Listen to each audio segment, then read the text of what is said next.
신아람 기자 수고했습니다. 정송주 자매는 3일째 정확한 시간에 맞춰서 출석을 하고 있습니다. 삼성동 자택으로 말입니다. 7시 30분. 방어 전략을 짜는데 박근혜 전 대통령이 굉장히 분주한 것으로 보인다는 리포팅이었습니다. 검찰 소환을 앞두고 구속을 해야 하느냐 말아야 하느냐. 당연히 구속해야 된다. 구속까지 심하지 않느냐. 이런 의견이 맞고 있습니다. 저희가 준비한 세 가지 이야기를 출력문을 통해서 지금부터 살펴보시죠. 먼저 첫 번째 이야기인데요. 일단 박근혜 전 대통령 측에서는 수사에 적극 협조하겠다. 20일에 검찰청사 뚜벅뚜벅 걸어가겠다라는 의견을 밝혔습니다. 구속을 피하려는 전략이 아니냐라는 얘기도 나오고 있는데요. 정성희 위원님, 검찰 내부에서 구속해야 한다라는 기류가 현재로선 높다고 하는데 검찰 바깥에서 아니 굳이 탄핵도 당했는데 조사도 임하겠다는데 구속까지 심한 거 아니냐 뭐 이런 얘기도 있고요. 전직 대통령을 꼭 구속 수사를 해야 되냐는 여론도 있고요. 그동안에 대통령이 가져온 범죄 혐의 13개, 그다음에 그동안 계속 혐의를 부의해놓은 이런 걸로 비추어서 구속해야 된다는 의견도 만만치 않습니다. 구속해야 되는 의견이 조금 더 이제 강한 걸로 알려져 있는데요. 결국은 박근혜 대통령이 하기 나름 아니겠습니까? 예. 왜냐하면 지금까지 어제까지 보면은 박근혜 대통령이 21일 검찰 소환 조사에는 적극적으로 임하겠다는 입장을 밝혔습니다. 지금까지 여러 번 파토를 났죠. 그런 거에 대해서는 굉장히 달라졌는데요. 이것도 아마 구속의 수사를 피하기 위한 어떤 로키 전략이 아니냐는 분석이 나오고 있고요. 대통령 측의 그러한 판단은 지난번에 이제 헌재의 중요 결정문 중에서도 대통령이 검찰에도 안 나가고 특검에도 안 나오고 뭐 헌재 최후 변론에도 안 나오고 이런 것들이 헌법 수호 의지가 없다라고 해서 오히려 그것이 파면 사유가 된 것도 중요하게 영향을 미친 것 같습니다. 예. 그래서 이번에는 구속 수사를 피하기 위해서라도 적극적으로 21일 검찰에 나와서 본인을 방어할 것으로 예상이 됩니다. 이 칼럼, 구속을 해야 한다라는 의견이 만만치 않고 일각에서는 앞서 말씀드렸던 것처럼 굳이 그렇게 해야 되느냐. 이 칼럼은 어느 쪽이에요? 어느 쪽일 것 같아요? 당연히 구속을 해야 한다? 법과 원칙에 따라 한다면 구속 쪽이 더 설득력 있는 설명 아닐까라는 생각이 듭니다. 네. 기본적으로 지금 뭐 구속된 사람만 이번에 13가지 혐의 관련해서 구속된 사람만 한 20명 정도가 되고요. 불구속 구속까지 하면 훨씬 더 많은 사람들이 지금 연루돼 있습니다. 그런데 소위 그 몸통이라고 지금 의심을 받고 있는 박 대통령이 구속이 안 된다면 다른 사람들은 왜 구속된 겁니까? 예. 저는 대표적으로 이재용 삼성 부회장 처음에 이제 구속영장을 검찰이 법원에 청구를 했는데 처음엔 기각됐었잖아요. 당시 이 자리에서 아마 제가 그 말씀을 드렸을 겁니다. 지금 가장 억울할 사람은 문영표 보건복지부 장관일 것이다. 네. 국민연금 의결권을 삼성에 유리한 쪽으로 행사하라고 한 혐의로 구속이 됐는데 정작 이재용 삼성 부회장은 구속이 안 됐으니 얼마나 억울할 것인가. 그럼 같은 논리입니다. 지금 이재용 부회장은 구속됐는데 그렇다면 박근혜 대통령 사실은 돈을 받았다는 사람이 더 나쁜 거잖아요. 준 사람보다. 근데 이재용 부회장은 구속됐고 박근혜 대통령은 구속되지 않는다. 형평성 차원에도 이것은 뭐 보수 진보 뭐 이런 논리가 아니라 형평성 차원에서 문제가 될 소지가 있기 때문에 소위 말하는 법과 원칙에 따라서 한다면 구속이 조금 더 합리적인 설명이 아닐까 싶습니다. 구속해야 한다. 강경한 입장이고. 김병민 의원님 어때요? 형평성 얘기를 하시는 분들이 주로 이제 예를 드는 게 이재용 부회장에 대한 얘기죠. 그러니까 뇌물을 준 사람보다 사실 받은 사람이 죄가 더 중하기 때문에 이재용 부회장만 구속된 상황에서 뇌물을 받았다라고 보여지는 박근혜 전 대통령에 대한 구속을 안 하게 되면 이게 오히려 형평성이 어긋난다라는 얘기를 하게 되겠지만 사실상 저는 특검의 구속 과정에서부터 문제가 좀 있었다라는 생각이 좀 들어요. 왜냐하면 이재용 부회장의 뇌물죄와 같은 경우는 재판 과정에서 굉장히 치열한 법리 다툼이 아마 예상이 될 겁니다. 그리고 기존에 있었던 검찰의 특수본 입장에서도 뇌물죄가 아니라 이 강요랑 직권남용에 대한 이야기로 결국 끌고 갔던 부분들인데 이 뇌물에 대해서 입증하기 위해서는 최순실과 박근혜 전 대통령에 대한 경제적 이익 공유 관계를 입증하기가 사실 만만치는 않을 거거든요. 뇌물죄 여부를 법적으로 증명하려면 이게 만만치가 않다. 쉽지가 않은 상황이고 예를 들어 한번 생각해 보십시오. 그러니까 특검에서 결국은 기소한 사건에 대해서는 3개월 이내에 1심 재판이 완료가 돼야 됩니다. 그러니까 이재용 부회장에 대한 1심 재판 완료가 머지않아 이루어질 건데 만약 그 과정에서 1심에서 이 뇌물죄에 대해서 무죄로 만약 풀려나게 된다면은 여기에 대해서 세간의 비판이 있을 수도 있는 부분이 생길 겁니다. 특검이 무리하게 구속했다라고. 그러니까 박근혜 전 대통령을 만약에 무리하게 구속, 기소한 상태 속에서 재판을 받았는데 적어도 뇌물죄라든지 일반 부분들에 대해서 예. 1심 재판 결과 무죄 판결이 난다면 정치적으로 오히려 역공을 당할 수 있는 상황까지 고려를 해야 될 겁니다. 그러니까 저는 정 의원님 말씀에 전적으로 공감하는 부분은요. 박근혜 전 대통령에게 달려 있는 거죠.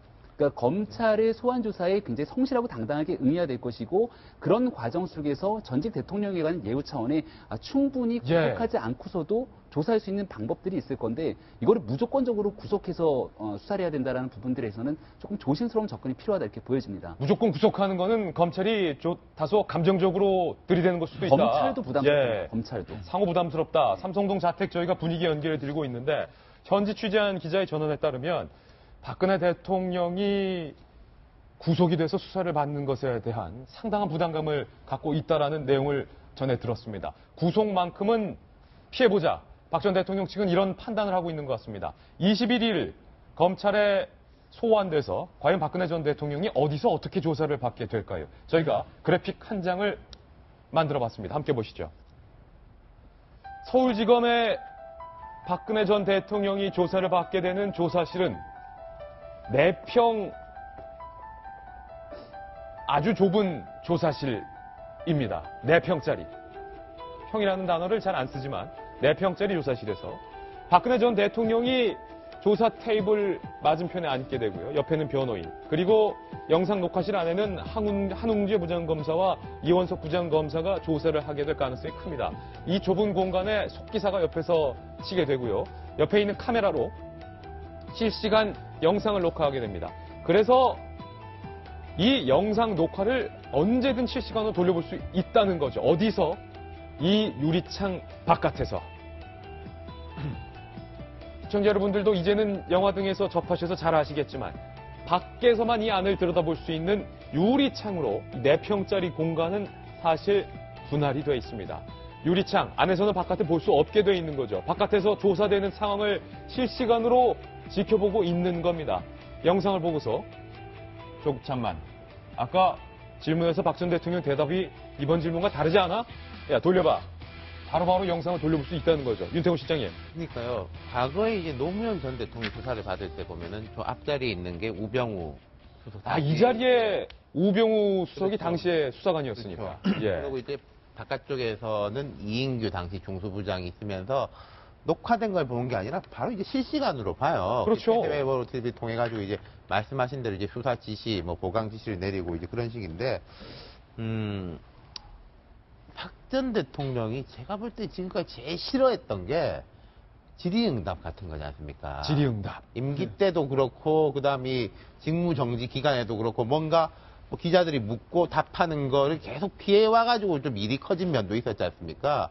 뭔가 통칭 보면은 검찰의 수사가 제일 심각한 수준의 질의응답인 거잖아요. 예. 어찌됐든 간에. 그렇죠. 물어봐가지고 대답을 안 하면은 그거는 시인하는 거나 부인하는 거니까 아까 우리가 이야기 나왔지만은 구속의 제일 큰 가장 요인이 될 수 있는 거죠. 그러니까 박 전 대통령이 어떤 식의 전략을 세울까? 이건 검찰의 전략도 중요하지만 박 전 대통령 쪽의 전략도 중요합니다. 우리가 뭐 그런 이야기 했지 않습니까? 대통령이 계속 고난받는 모습을 보이려고 할 것이다. 끝까지 뭐 검찰에서도 난 죄가 없다. 그래서 수감이 되고 그래서 지지층들을 오히려 이제 결집시키고 뭐 이런 방향으로 갈 것이냐? 네. 아니면은 저는 이제 여러 번 말씀드렸지만 박 전 대통령이 여러 가지 사실을 본인이 파악을 잘 못하고 있다고 생각하는데 상당 부분 순순히 이제 시인하면서 조금 뭐 비의도성 그리고 뭐 선처 이런 방향으로 갈 것이냐 크게 두 가지 방향 중에서 선택의 순간에 와 있는 거죠. 상당히 이 좁디 좁은 조사실 안에 들어가면 심리적으로 아무리 대통령이라고 하지만 위축이 될 수밖에 없는 상황일 텐데요. 이 조사를 앞두고 검찰이 준비를 단단히 하고 있는 모양입니다. 검찰 내부를 취재해봤습니다. 이렇게 말을 했습니다. 함께 보시죠. 박 전 대통령이 삼성동 자택에서 나와서 조사를 마치고 검찰 청사를 나설 때까지 모든 과정에서 모든 장면별로 정말로 치밀한 준비가 필요하다. 지지자들의 검찰 혹은 경찰 병력과의 충돌 이런 가능성까지 다 염두에 두겠다는 거예요. 노 전 대통령은 말도 잘하고 또 변호사여서 법도 잘하니까 그때 당신 답이 바로바로 나왔다는 거예요. 하지만 박 전 대통령은 상당히 신중한 성격이라 조사 속도가 나지 않을 수도 있다. 이렇게 말을 했고요. 노태우 전 대통령 조사 때는 17시간 조사를 했고요. 노무현 전 대통령은 한 13시간 정도 조사를 했습니다. 점심 식사 메뉴도 검찰이 고민을 하고 있어요. 노태우 전 대통령 같은 경우에는 자택에서 본인이 직접 가져온 일식 도시락과 죽으로 점심을 했는데 노무현 전 대통령 같은 경우는 검찰이 서초동 식당에서 시킨 13,000원짜리 특곰탕, 그냥 곰탕이 아니라 곰탕 특자, 대통령에 대한 예우겠죠. 어찌됐든 했다는데 김건덕 부장이 잘 아시겠지만 예. 어쨌든 전직 대통령으로서의 예우를 하면서도 치열하게 조사를 준비해야 되는 검찰이니까 예. 점심 식사 메뉴를 정할 때도 검찰 수사관들이 서초동 일대의 모든 식당들의 메뉴를 한 번씩 다 맛본 다음에 뭐 투표를 하는지 토론을 하는지를 통해서 이걸로 하자 뭐 이렇게 결정한다는데요. 제가 알기로는 뭐 검찰에서 몇 가지 선택지를 줘가지고 대통령 박근혜 전 대통령이 선택하도록 하는 방식을 아마 취할 겁니다. 예. 왜냐하면 지금 그때 현재로서는 뭐 구속되고 그런 상황이 아니기 때문에 그 본인의 어떤 의사를 존중해야 되니까 그런 게 있고 어쨌든 검찰 입장에서는 전직 대통령 바로 지금 파면된 전직 대통령을 조사하는 거기 때문에 모든 시나리오를 준비할 것이고 그에 따라 리허설도 심지어 할 것으로 보입니다. 그리고 그거의 그 준용은 최근에 조사한 노무현 전 대통령 2009년에 조사하지 않았습니까? 노무현 전 대통령이 그 당시 포토라인에 서게 됐고 그 당시에 저 사평 조사실에서 내평 조사실에서 조사를 받고 하는 이러한 것들이 노무현 전 대통령에 준해서 하게 되는데 예. 그러다 보면 조사 시간도 아까 노무현 전 대통령은 실질적 조사 시간은 한 10여 시간, 10여 시간. 그다음 13시간이 있었는데 그거보다 좀 더 길어질 가능성이 있죠. 근데 어떻든 저는 이 검찰은 뭐에 따라 아까 구속 여부가 굉장히 관심인데 예. 구속 여부는 문제는 대선 과정에 굉장히 중요한 변수가 된다는 거예요. 구속 여부가 예. 대선 과정에 영향력을 미치거나. 근데 예. 대선 이후에 기소를 하거나 구속을 하면 별 영향력이 없습니다만 예. 지금 현재 조사 시점으로 볼 때는 대선 전에 결정할 가능성이 높지 않습니까? 그렇죠. 그럼 그게 대선의 결정적인 상당히 표라는 게 2, 3% 이내에서 승부가 갈릴 수도 있잖아요. 그럼요. 그렇게 영향을 주기 때문에 검찰은 그 점을 이제 의식할 수밖에 없는 거죠. 그걸 구속하는 게 좋으냐. 그런데 이제 검찰은 결국에 세 가지를 기준으로 판단할 겁니다. 아까 말했지만 법과 원칙이라는 아주 상식론적인 그런 게 있고 또 하나는 미래 권력을 굉장히 의식을 할 겁니다. 검찰은. 다음 대선에서 누가 집권할까? 네, 이거를 걱정할 수밖에 없다. 예, 그래서 미래 권력이라는 게 이제 누가 당선될 가능성이 높냐. 그 사람들의 의견이 이제 반영될 수밖에 없고 유력 대선 주자들의 의견이 반영되는데 예. 최근에 참고로 문재인 전 대표가 한 3일 전쯤에 박근혜 전 대통령 수사를 서둘러야 된다. 예.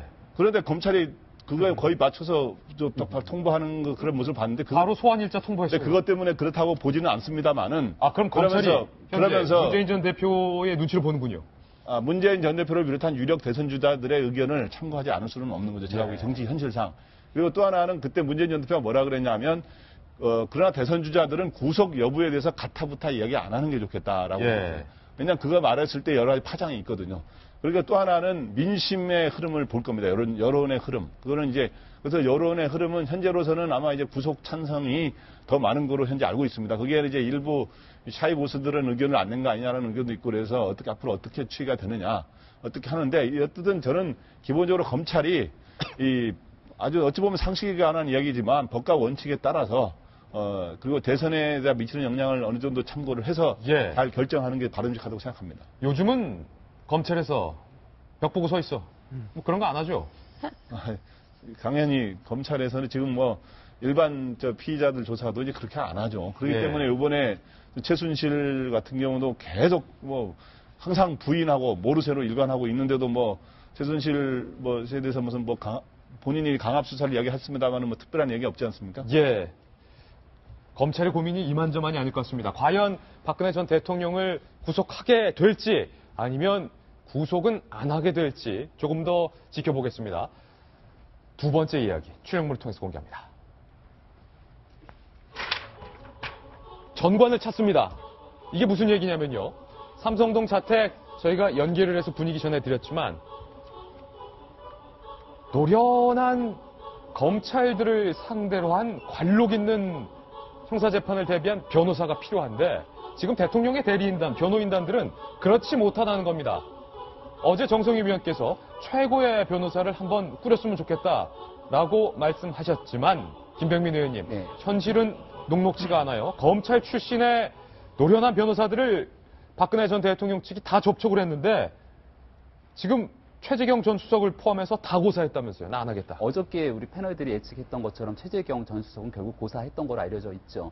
그러니까 결국은 이게 어찌 보면 박근혜 대통령 변호인단이 헌법재판 과정에서 보여줬던 국민적 여론이 굉장히 안 좋았기 때문에 오히려 자충수를 둔 거다. 그러니까 형사재판에서 나서고 싶어도 쉽게 좋은 변호사들을 찾기가 어렵다라는 생각이 들고요. 박근혜 전 대통령 입장에서는 점점 더 어려워지는 거죠. 예. 여기서 다퉈야 될 여러 가지 사람들이 있는 건데 박근혜 전 대통령은 단순하게 검찰이랑만 다투는 게 아닙니다. 이 사건에 얽혀있는 사람들과의 법적인 논리투쟁을 이끌어야 되는데 가장 핵심적인 뇌물죄에 얽혀있는 사람은 이재용 부회장이잖아요. 삼성의 엄청난 호화 변호인단을 구성하고 있는 이재용 변호인단과 이 부분들에서 어떻게 다투려면 최소한의 진영을 짜야 되는데 현재 나와 있는 변호인단 가지고 과연 이게 어느 정도 대응이 되겠는가라는 생각이 들고요.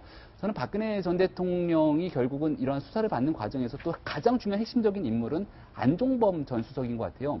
사실 안종범 전 수석을 빼게 되면은 박근혜 전 대통령이 혐의를 입증할 만한 사건들을 찾기가 이렇게 쉽지는 않을 거거든요. 따라서 안종범 전 수석이 얘기하고 있는 부분들과 함께 뭐 대지신문 가능성도 현재로서는 점쳐지고 있는 건데 이런 모든 것들을 어떻게든 만들어내기 위해서는 최소한도로 어느 정도 영향력이 있는 뭐 검사장급 이상의 검찰 출신 변호사들을 섭외해놔야 되는데 지금 현재 그런 상황이 녹록치 않은 것 같아서 예. 권력이 무상하다 뭐 이런 생각이 듭니다. 삼성동 분위기가 좀 당혹스러운 분위기인데요. 박근혜 전 대통령 측의 손범규 변호사가 이렇게 토로했습니다. 살펴보시죠. 아니 뭐 정관 출신을 포함해서 이름 있는 변호사들이 이렇게 핑계댄다는 거예요. 이미 저는 뭐 삼성 측 변호를 맡고 있어서요. 죄송합니다. 손영 죄송해요. 저는 롯데에서 이미 맡아가지고 재판이 한창 진행 중이네. 그 사드 때문에 아시잖아요. 롯데 분위기 안 좋은 거. 저는 SK라 대기업 변호인단으로 다 들어갔다고 얘기를 한다는 거예요. 뭐 제대로 된 변호사를 좀 구하고 싶은데 어려움을 겪고 있다 이렇게 말했고요. 그래서 최재경 전 민정수석에게 오퍼를 했는데 최재경 전 민정수석도 박근혜 전 대통령 측의 입장에서 본다면 좀 야속할 것 같아요. 내가 크게 도움이 될 것 같지 않다. 합류 가능성은 없는 것으로 정리하면 된다. 기자들한테 이렇게 얘기한 건데 윤 실장님, 이게 변호사들이 대기업 재판에 엮여 있다라는 게 이게 진짜 이유입니까? 아니면 뭐 다른 이유입니까? 한 이유는 되겠죠. 한 가지 이유는. 그리고 대기업들의 변호 논리는 그겁니다. 갈취당했다. 그거기 때문에 이 이해 충돌이 일어나가지고 될 수가 없는데 저는 그거는 한 가지 이유라고 보고요. 예를 들어서 최재경 전 민정수석 같은 경우에 민정수석을 근무하는 짧은 기간 동안 되게 실망스러웠다는 거 아니겠습니까? 뭘 알아야지 하는데 일을 할 수 있는 제대로 뭐 알려주지도 않고 검찰을 통제하라. 그런 이제 압박만 있어가지고 힘들어했기 때문에 다시는 안 하려고 하고. 자, 제가 한 이유라고 말씀드린 게 박근혜 정부가 뭐 준검찰공화국이다 이런 이야기가 나올 만큼 검찰 출신들이 얼마나 중용이 됐습니까? 예. 총리도 뭐 검찰 출신이 2명이나 있었고 뭐 검찰 출신이 정말로 잘 나갔죠. 검찰 전성시대였죠. 그렇죠. 그럼 그분들 중에 이제 지금 옷 벗고 나간 분들이 되게 많고 검찰 출신도 이제 민정수석 뭐 홍경식 수석 같은 경우에는 검찰 출신으로 들어온 분들이 있는데 그분들하고도 관계가 지금 좋지 않다라는 뜻인 거잖아요. 예. 그리고 또 예컨대 우병우 전 수석 같은 경우에도 이쪽하고 삼성하고 팀을 꾸리는 게 아니라 자기 혼자 따로 있거든요. 우 전 수석 같은 경우에는 그때 이제 특검에서도 혀를 내둘렀던 게 구속영장 기각됐지 않습니까? 17시간 수사를 받았을 건데 12시간 수사 끝나고 나가라 그랬어요. 안 나간다 그러고 자기가 쓴 조서를 갖다 달라고 해가지고 5시간 동안 그걸 보고 다 외워가지고 나갔다는 거 아니겠습니까? 예. 그걸 외워가지고 나가가지고 자기하고 일을 했던 이제 검사들한테 이게 아니라는 진술서를 받아가지고 그걸 어디입니까? 영장실질심사할 때 들이미니까 구속영장이 기각됐죠. 우수덕 같은 사람이 만약에 박 대통령 쪽에 서 있다고 하면은 아주 크게 도움이 될 겁니다만은 그 사람도 안 그러잖아요. 이건 약간 자업자득인 면이 큰 거죠. 아니 우병우 전 수석 너무한 거 아니에요? 자 보세요. 얼마나 많이 박근혜 전 대통령이 우병우 수석을 편의를 봐주고 신임을 주고 많은 일을 맡기고 중용을 하고 뭐 최순실 씨와 연관이 있는 건 아니냐라는 의혹도 있지만 근데 이제 와서 우병우 전 수석조차 박근혜 대통령을 돕지 않는다. 없죠. 본인이 피의자가 예. 될 가능성이 높은데 지금은 이제 그렇게 할 수 있는 처지는 아닌 것 같고요. 내 코가 석자입니까? 그렇죠. 박근혜 대통령이 이렇게 변호인단을 꾸리지 못하는 거는 저는 박 대통령 아까 자업자득을 얘기했지만 측에 물론 대기업의 실제로 미리 입도 선매가 된 측면도 있습니다만은 제가 변호인이라면요. 저도 어저께 베스트 멤버로 꾸려야 된다고 생각을 했지만 변호를 하는 게 쉽지가 않아서 그럴 것 같아요. 우선 그 변호사, 오늘 제가 칼럼도 썼지만 박근혜 대통령이 플랜 B를 생각하는 분이 아니에요. 그러니까 이게 기각이 될 걸로 확신을 했기 때문에 이 형사재판에 대해서 대비가 좀 부실했던 측면이 있고요. 두 번째로는 아까 얘기한 대로 어저께 얘기한 대로 좋은 변호 전략을 짜려면은 대통령과 충분히 소통을 하면서 대통령이 많은 정보를 변호인단에 줘야 됩니다. 근데 대통령의 지금까지의 특성상 본인이 알고 있는 정보를 이렇게 충분히 제공하면서 전략을 짤 수 있도록 많은 도움을 준다기보다는 예. 알아서 하라, 나를 변호하라, 알아서 하라 이렇게 할 가능성이 크거든요. 그러면은 대통령으로서는 그 변호인단으로서는 굉장히 이제 곤혹스러운 게 되죠. 그러니까 충분히 어떤 자료를 주고 짜봐 하는 거하고 그냥 나를 하라 이렇게 한 거 좀 다르기 때문에 아마 실무적으로 좀 쉽지 않은 변론이 아닐까. 그래서 좀 거절하는 것도 있지 않을까 이런 생각이 드네요. 저는 이게 이해가 안 되는 부분이 한 나라의 전직 대통령이었던 사람이 뭐 죄의 중대성 여부를 떠나서 지금 친박 의원들 이른바 삼박이라는 얘기도 나오고 있지 않습니까? 법조인 출신, 검찰 출신의 삼박 의원들 중에서 제대로 된 변호사를 추천 안 해주고 있다는 거고 우병우 전 수석 본인이 나서기 힘들면 검찰에 아는 사람도 워낙 많으니까 우병우 라인. 그중에서 변호사 된 사람 몇 명 이렇게 붙여줄 수도 있는 건데 그것조차 지금 안 하고 있다는 거 아닙니까? 저는 요즘 이런 얘기를 하다 보면은 김진태 의원 검사 출신 아닙니까? 제 말이 그 말이에요.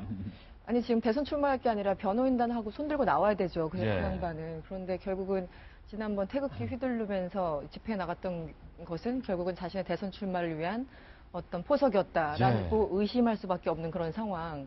그리고 사실은 국회 법조인들이 한두 명이며 또 친박세에서도 한두 명입니까? 저 정도라면 좀 나서준 사람이 있어야 되는데 한 명도 나서지 않고 자기 어떤 정치적인 이해만 쫓아가는 아주 참 추한 모습을 보이고 있다고 저는 일단 그렇게 생각을 합니다. 결국 몇 명은 진실한 사람이 아니었었던 거군요. 진박이 아니었던 예. 거겠죠.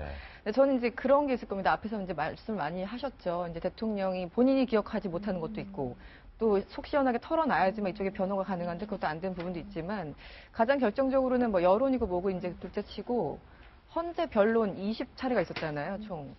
그때 정말 뭐 당시 변호인단, 대리인단들이 좀 차곡차곡 정교한 예. 성을 쌓아놨다면 거기 이제 변호인단이 이제 형사재판에서 벽돌을 한두 개 더 올리는 그런 식으로 완성이 돼가는데 사실은 대리인단이 변론 과정에서 난장판을 만들어놨잖아요. 예. 그리고 어떤 뭐 변호사는 무슨 고영태와 최순실 무슨 뭐 내연 관계니 뭐 이런 얘기하고 있고 그러니까 헌재에서 어느 정도 좀 만들어놨으면 좀 변론을 할 수 있는 그게 되는데 이미 거기서 망쳐버렸기 때문에 벽돌을 하나 올릴 수 있는 그런 상황이 안 되는 거예요. 그러니까 네.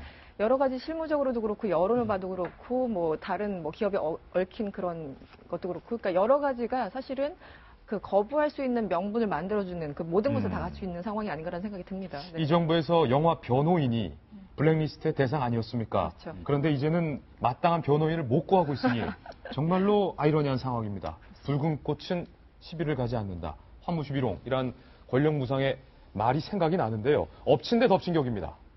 청와대에서 작년 9월부터 문서 파쇄기 26대를 구입했다라는 것이 알려지면서 야당 일각에서 이거 증거를 인멸하려 하는 것 아니냐라는 의혹을 제기하고 있습니다. 관련된 내용 한번 살펴보실까요? 청와대가 이른바 주요 고비고비마다 문서 파쇄기를 구입했다는 겁니다. 물론 정부 기관에서 문서 파쇄기는 구입하는 것이 맞습니다. 은행과 금융기관에서도 문서 파쇄기를 구입하는 것이 맞고요. 저희 집에도 문서 파쇄기가 한 대 있습니다. 영수증 가려고. 그런데 이 방금 보셨듯이 고비고비마다 문서 파쇄기를 구입했다는 거예요. 다시 한번 볼까요? 김병민 의원님. 예. 고비고비 말씀드릴까요? 예. 9월달 처음에 이 사건이 고비고비. 시작했던 그 고비에 파쇄기를 구입하고 10월달에 이 종편에서 나름대로 태블릿 PC에 대한 의혹 보도가 있었던 그 다음날 또 결국은 파쇄기를 구입하고 11월달 되고 나면 최순실 씨가 귀국하게 되죠. 귀국한 이후에도 또 구입하게 되고 이렇게 고비고비마다 청와대에서 문서 파쇄기를 구입했다라는 건데 이러한 내용을 첫 번째로 문제 제기한 사람이 더불어민주당의 백혜련 의원입니다. 예. 그러니까 검사 출신이죠. 아마 검사 출신이기 때문에 이 상황들에 대해서 지금 청와대가 현재 전체 수석비서관들이랑 비서실장, 경호실장 등에 대한 사표가 전부 반려가 됐잖아요. 여기에 대해서 지금 야당 더불어민주당이 가장 강력하게 의혹 제기를 하고 있는 거는 청와대 압수수색을 불가하게 만들기 위한 작전이고, 두 번째로는 현재 남아있는 2달 동안 그 안에서 범죄 혐의에 대한 여러 가지 증거들이 있을 건데 그거 다 인멸하려고 하는 거 아니냐. 그 문제 제기에 덧붙이기 위해서 이 문서 파쇄기에 대한 내용들을 얘기하고 있는 거거든요. 그러니까 문서 파쇄기를 구입했다라는 시점만이 현재는 나와 있는 것뿐이군요. 그러니까 이 시점에 대해서 네. 얘기를 해놓은 건데 이게 과연 합법적으로 이렇게 뭐 구입하는 건 문제가 없겠죠. 근데 구입해서 과연 이 문서 파쇄기 이렇게 엄청난 양이 지금 어떤 일들이 이뤄지고 있겠는가라는 문제 제기를 하기 위해서 이 내용을 지금 보도하기 시작하는 거거든요. 지금 청와대 입장에서도 저 잘 모르겠습니다. 왜 그 수많은 수석 비서관들과 경호실장, 비서실장을 비롯한 박근혜 정부에서 일했던 청와대 관료들이 아직까지 남아있는지에 대해서 여전히 좀 동의하기 어려운 부분들인데요. 그 문제를 해소하기 위해서라도 검찰이 지금 현재 청와대 압수수색 영장을 발부받지는 않는 상황이지만 발부받아서 집행하려고 해도 또 거부하면 그만이니까 못 받는 상황이 있을 거거든요. 저는 지금 이 순간에 지난번에 이제 비서실장이 거부했던 상황이기 때문에 필요하다면 청와대 입장에서 얼마든지 압수수색을 허용하겠다라고 이야기를 좀 해줬으면 이런 의혹들 자체가 안 나오는 거 아니겠습니까? 일단 지금 이 의혹이 아니 땐 굴뚝이 연기나랴라는 수준인데요. 그런데 의혹으로만 보기에는 뭔가 석연찮은 시점이란 거죠. 그 고비고비 준비됐는데 정동춘 관련 보도 이틀 뒤 2대 구입, 태블릿 PC 보도 다음 날 6대 구입, 최순실 구속 나흘 뒤 6대 구입, 특검 수사 진행 중 6대 구입, 청와대 압수수색 시도 전날 6대 구입, 총 26대 구입. 사실 문서 파쇄기는 사실 검찰을 제일 먼저 도입했죠. 그리고 이제 다른 공공기관들도 다 있고 또 문서를 파쇄하게 돼 있는 문서가 있습니다. 근데 그 절정이 사실 청와대입니다. 왜냐하면 청와대는 대외비 문건이 굉장히 많아요. 그래서 회의가 끝난 다음에는 수거해가지고 다시 파쇄하게 되는 게 되게 많습니다. 그러니까 적어서 구입했다는 것만으로 의혹을 하기에는 바로 좀 그 연결하기는 문제가 있고요. 다만 지금 저렇게 써다 보니까 무슨 사건이 이러한 다음 날 이제 구입했기 때문에 좀 합리적으로 의심해 볼 수 있는 대목이 아니냐. 근데 지금 얘기한 대로요. 이거는 바로 연결해서 문서를 파쇄했기 때문에 증거를 인멸했다 보기는 어렵습니다. 다만 지금 김병민 의원이 얘기한 대로 청와대 압수수색의 필요성은 좀 보강하는 증거가 될 수 있습니다. 왜냐하면 이런 의혹이 있기 때문에 우리가 좀 봐야 되겠다 하는 그런 상황인데 청와대가 계속 이제 거부를 했으니까 지금 대통령의 지금 소환 조사가 21일이고 아직까지 이제 나흘 정도는 남아 있는데 저런 기세 보도 흘러나오는 것은 그 사이에 검찰이 한번 압수수색을 더 한번 시도할 가능성을 그 자락을 깔아놓는 게 아닌가 그런 느낌이 좀 드네요. 이 시점에 대해서 정말로 수상한 건지 아닌지를 좀 판가름할 수 있는 분은 아마도 거의 날 때부터 청와대 출입 기자가 아니냐라는 의혹을 받고 있는 김광동 부장께서 청와대 출입 오래 하셨잖아요. 근데 저도 좀 이상해요. 일단은 이 6개월 사이에 26대 파쇄기를 구입을 했는데 제가 알기로는 평소에도 청와대에는 이 비서관실별로 파쇄기가 있거든요. 평소에도 파쇄기가 있는데 왜 그 파쇄기들이 갑자기 낡았는지 왜 새로 구입했는지 일단 그게 궁금해요. 궁금하고 또 하나는 이 6개월 전에 그 6개월 동안은 또 파쇄기 구입이 거의 없었다는 거죠. 전혀 없었는데 왜 6개월 사이에 최근에 최순실 소위 농단 사태가 터졌을 때 이렇게 많이 됐느냐. 어쨌든 제가 보기에 굉장히 원래 파쇄기가 그 전에 있었음에도 불구하고 이렇게 했다는 거는 분명히 뭔가 파쇄를 하려고 하는 문서를 파쇄하려고 하는 의도가 있었던 거는 같아요. 그래서 그게 이제 뭐가 파쇄됐는지 알 수는 없는 거죠. 그래서 저는 어떤 생각을 하냐 하면 이번에 대통령 기록관에서 이제 그거를 문서를 다시 정리하지 않습니까? 그 대통령 기록물로 지정하느냐 안 하느냐. 이 과정에 이제 청와대 가서 일일이 자료를 하는 과정에서 문서가 빠졌는지를 유추할 수 있는 것들이 있을 수가 있을 거예요. 그래서 그런 데서 해가지고 예를 들어서 기록관 같은 데서 법적인 예를 들어서 고발이라든가 조치할 수 있는 방법이 있지 않습니까? 그러면은 만약에 그런 의혹이 있다면 어느 정도 근거가 있다면 그거에 대해서도 수사를 하고 진실을 밝혀서 다음부터는 이런 일들이 재발되지 않도록 이제 저는 필요하다고 생각합니다. 나도 청와대 출입기자 출신이다. 윤 실장님.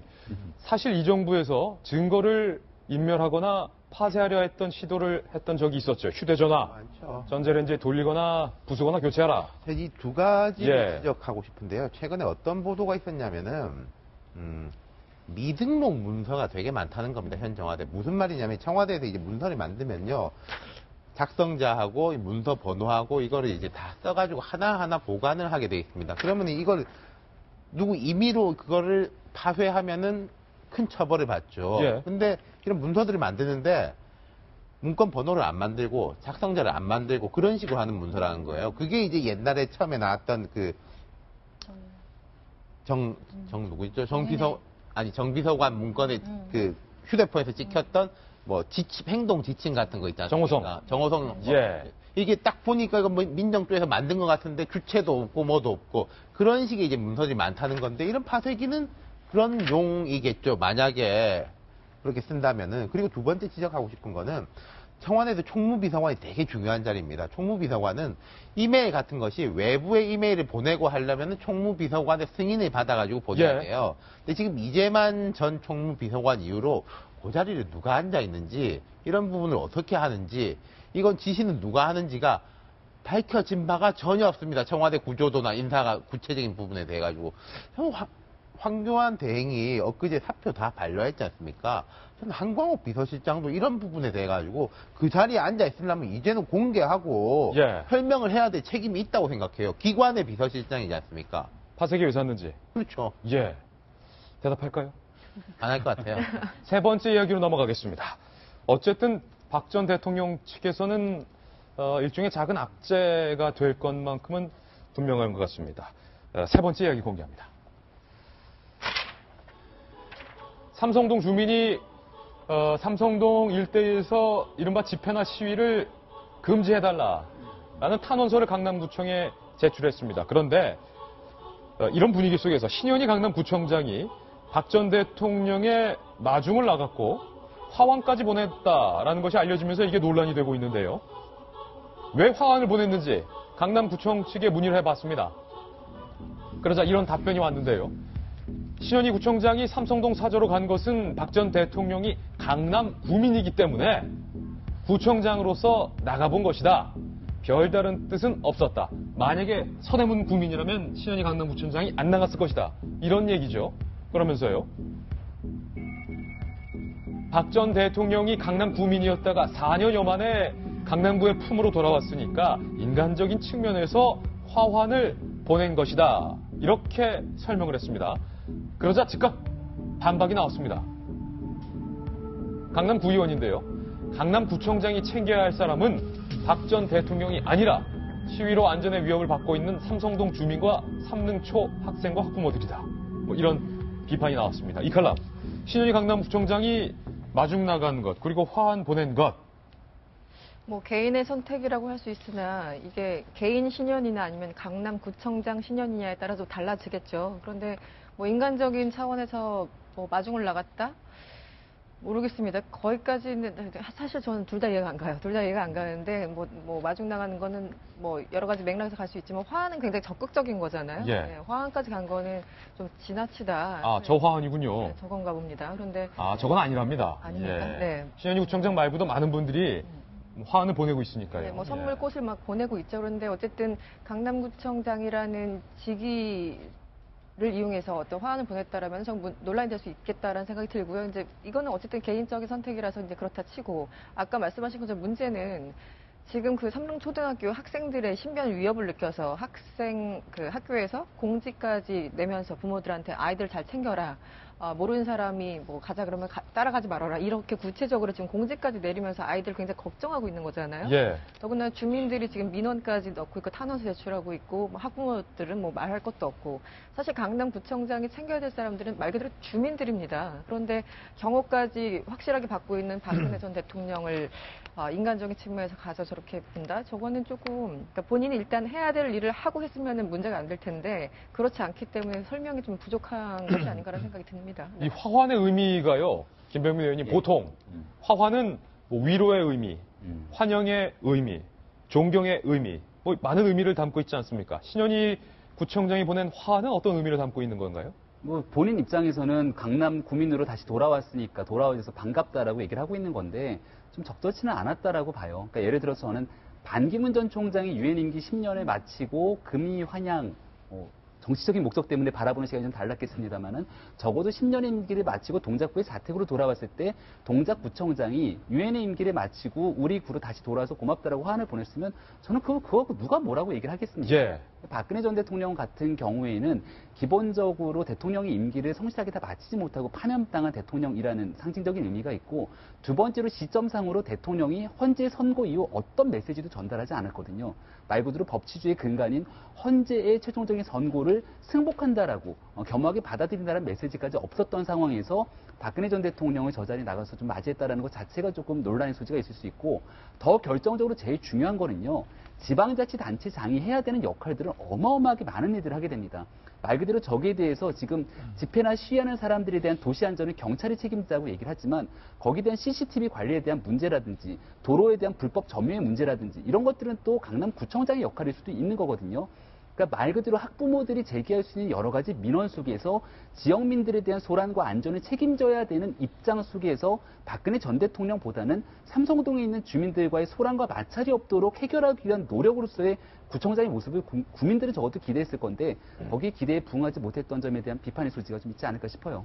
신현희 강남구청장 같은 경우는 원래 이제 친박이라고 할 수는 없습니다. 예. 그 서울시청 공무원 출신이죠. 그래서 이제 이명박 대통령이 서울시장 할 때 이제 여성 등용 차원에서 발탁한 인물 두 명 중에 이제 한 명이고 그다음부터는 좀 승승장구해서 사실 자유한국당 소속으로 지금 강남구청에서 하고 있는데 이제 세간에 알려지기로는 이제 박원순 시장과 여러 가지 정책을 두고 대립각을 이제 내세우는 인물로 많이 알려져 있습니다. 근데 이제 우리가 그 박근혜 대통령이 이제 청와대에서 나온 날이 일요일이었죠. 예. 일요일이었기 때문에 우리가 전부 다 이제 언론에서 예상을 하지 못했던 이제 상황이고 태극기 집회에 이제 일부 부대들이 가서 있었는데 이제 미리 그것을 알고서 휴일 근무에 나와 있었다. 그러니까 이 사람이 특별히 뭐 박 대통령한테 강남으로 국민으로 챙기기 위해서 나갔다기보다는 제 생각으로는 좀 이분이 권력倾향계에 좀 예민한 분이 아닌가. 아, 권력 흐름에 좀 예민한 분이다. 예, 그러니까 예. 주민들을 챙기기보다는 이렇게 해서 눈도장이라도 찍고 또 박 대통령을 이제 모시러 나왔던 여러 친박 인사들한테 얼굴도 좀 보고 뭐 이런 다목적 포석으로 이제 나와본 게 아닌가. 그러니까 정작 박근혜 대통령이 돌아온 날에 못 만났다고 해요? 그러니까 예.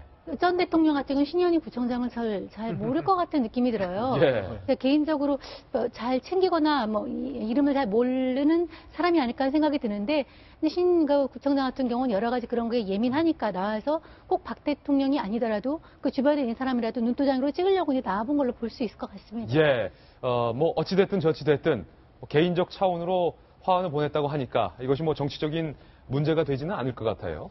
박근혜 대통령과 연관된 세 가지 이야기 다뤄봤습니다. 이번엔 분위기를 조금 전환해 보겠습니다.